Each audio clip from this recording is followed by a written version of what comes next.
Dear students, आज के lecture में हम जो है वो बूलियन अलजेब्रा को देखेंगे। सबसे पहले हम देखेंगे कि उसकी जो है कुछ प्रॉपर्टीज़ जो हैं वो आइडेंटिटीज़ की प्रॉपर्टीज़ देखेंगे। उसमें ये है कि एक जो है वो डुअल की जो है एक प्रॉपर्टी होती है कि जो उसके अंदर क्या होता है कि जो अलजेब्रिक एक्सप्रेशन होता है उसके अंदर जो है वो प्लस को माइनस के साथ, मतलब जो है वो और को एंड के साथ और ज़ीरो को जो है वन के साथ जो है वो रिप्लेस कर दिया जाता है। और इस सारा कुछ करने के बाद जो है उस इक्वेशन को सॉल्व किया जाता है और इक्वेशन सॉल्व हो के अगर जो है सेम आंसर आए तो उसको जो है वो कहते हैं कि इसको जो है वो डुअल पेयर्स कहते हैं। ठीक है, मिसाल के तौर पे यहाँ पे जो है वो कुछ जो है वो एग्जांपल नज़र आ रही हैं एफ़ जी एच, और इन सब के अंदर जो है जो है वो इक्वेशन है, इसको रिप्लेस कर दिया गया। देखें जो है प्लस को जो है वो डॉट के साथ, मल्टीप्लिकेशन के साथ, और डॉट को जो है प्लस के साथ, और जो है वो ज़ीरो को जो है वन के साथ जो है वो रिप्लेस कर दिया गया। और रिप्लेस करने के बाद जो है जो आंसर आ रहा है वो डिफरेंट है, तो इसलिए जो है ये डुअल नहीं है। थर्ड वन को जो है जब इसको जो है वो सॉल्व करते हैं तो ये क्या बन जाता है कि ए जो है वो प्लस बी बन जाएगा। ठीक है, और उसके बाद जो है प्लस को हम जो है वो रिप्लेस करेंगे डॉट के साथ, और ए जो है वो प्लस सी बन जाएगा। ठीक है, और जो है वो इसको डॉट के साथ हम जो है वो रिप्लेस करेंगे, और उसके बाद जो है वो बी प्लस जो है वो सी बन जाएगा। इन दोनों को जो है वो हमने जो है वो सॉल्व किया तो क्या बन गया, ए मल्टीप्लाई बाई ए, ये जो है वो यहाँ पे ए बनता है, और सेकेंडली जो है वो प्लस जो है वो ए सी हो गया, और प्लस ए बी हो गया। ठीक है, और जब इसको हम फर्दर रिसॉल्व करेंगे बी प्लस सी, तो हमारे पास जो है ओरिजिनल जो है वो फिगर आ जाएगी A B plus A C plus B C. तो इसका मतलब ये हुआ कि ये जो है वो एग्जांपल एच जो है वो सेल्फ डुअल फंक्शन है। ठीक है, अब उसके बाद जो है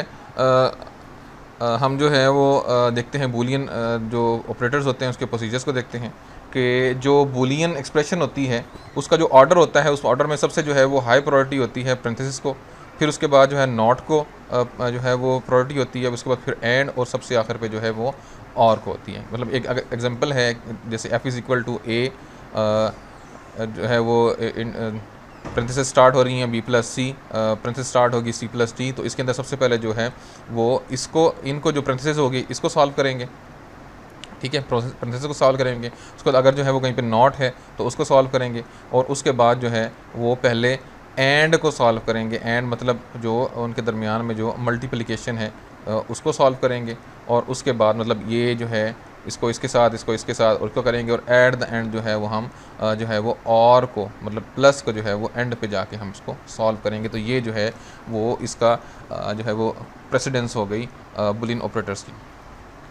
ठीक है, अब हमारे पास जो है वो यहाँ पे एक एग्जांपल नज़र आ रही है, एक सर्किट नज़र आ रहा है। सर्किट अकॉर्डिंग जो है ये एक्स बार वाई जी प्लस एक्स बार वाई जी बार जो है प्लस एक्स जी, ये हमारे पास एक्सप्रेशन है। हम इसको जो है वो सॉल्व करने के बाद जो है हमारे पास ये आता है, और एक्स जी प्लस जी बार जो होता है वो हमारे पास जो है वो आता है। और हम जानते हैं कि बूलियन जो है वो एक्सप्रेशन के अंदर जो है वो जी प्लस जी बार जो होता है वो वन के इक्वल होता है। अब जब वन के इक्वल होता है तो यहाँ पे इक्वेशन हमारे पास रिमेनिंग हो जाएगी, एक्स बार वाई रह जाएगी, और यहाँ पे हमारे पास जो है वो एक्स जी रह जाएगी। ठीक है, तो इस तरह जो है वो हमने जो है वो इस इक्वेशन को सॉल्व कर लिया, और ये जो है इस इक्वेशन के अकॉर्डिंग जो है ये वाला जो है वो सर्किट था। जब इसको हमने सॉल्व किया तो हम उसके बाद जो है ये वाला सर्किट बना सकते हैं कि ये हमारे पास एक्स है, और आगे जो है वो उसका उस पर एंड जो है वो नॉट लगाया, और ये जो है वो एक्स नॉट हो गया इसकी इनपुट, और एक्स और वाई जो है वो इनपुट हो रही है उस एंड गेट में, और सेकेंडली जो है वो पैरेलल के अंदर जो है प्लस दूसरा जो है वो एंड गेट लग रहा है, एक्स ये आ रहा है और जी ये आ रहा है, तो एक्स और जी, और इन दोनों के जो आउटपुट है वो इस जो है वो फिगर के अंदर आ रही है। तो जो ट्रुथ टेबल होगा वो एक्स वाई और जी के अंदर, मतलब जो इक्वेशन ए है, ये जो ऊपर वाली इक्वेशन है, ये वाली इक्वेशन है, उसका जो है वो ये वाला मतलब कि कोई एक हम जो है वो एग्जांपल देख लेते हैं। जैसे ये वाली मिसाल देख लेते हैं हम कि जी उसमें वो एक्स 0 है, वाई 1 है, और जी 1 है।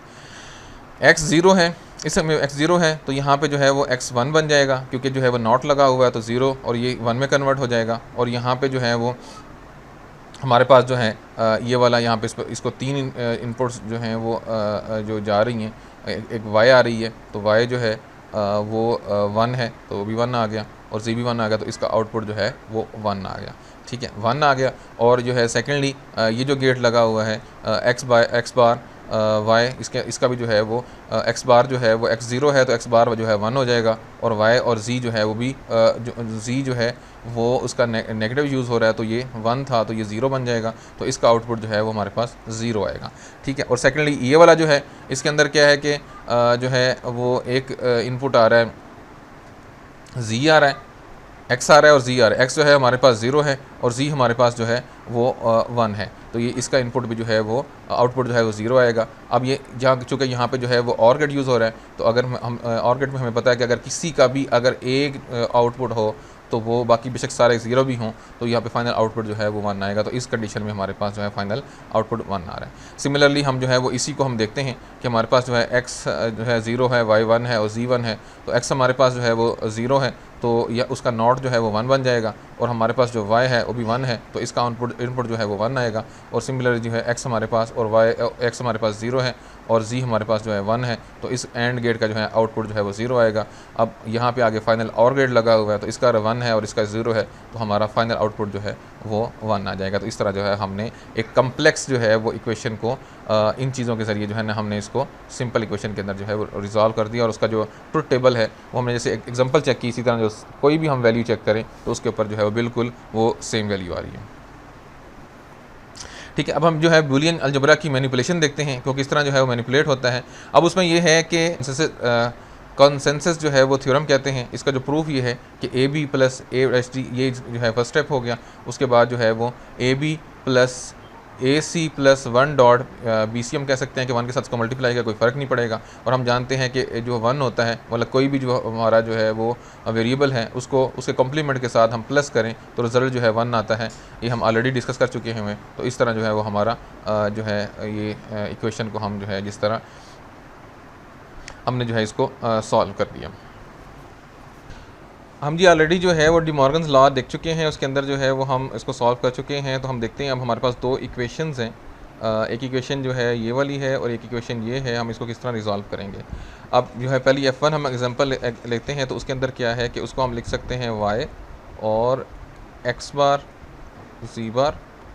ठीक है, और प्लस जो है वो z और x बार और y बार, ठीक है। हमें पता है कि जो x बार डॉट z बार होता है वो इक्वल होता है ये y वैसे का वैसे रहेगा और ये बन जाएगा x bar x plus z whole bar के बराबर बन जाएगा, ठीक है। और ये वाला जो पार्ट हमारा है z, ये जो है ये हमारा बन जाएगा x प्लस y और ये होल जो है वो कॉम्प्लीमेंट बन जाएगा, ठीक है। तो इस तरह ये सॉल्व हो गया। और सिमिलरली ये जो हमारी जो है वो इक्वेशन 2 है, इक्वेशन 2 किस तरह से सॉल्व होगी कि ये x आ गया और y और z जो है वो बन जाएगा जो है उसका कॉम्प्लीमेंट ये बन जाएगा y complement plus z complement, ठीक है। और उसके बाद जो है प्लस y और z, तो ये इस तरह जो है वो हमारा कॉम्प्लीमेंट फंक्शन इस पर अप्लाई होगा और इस तरह सॉल्व हो जाएगा इस तरह।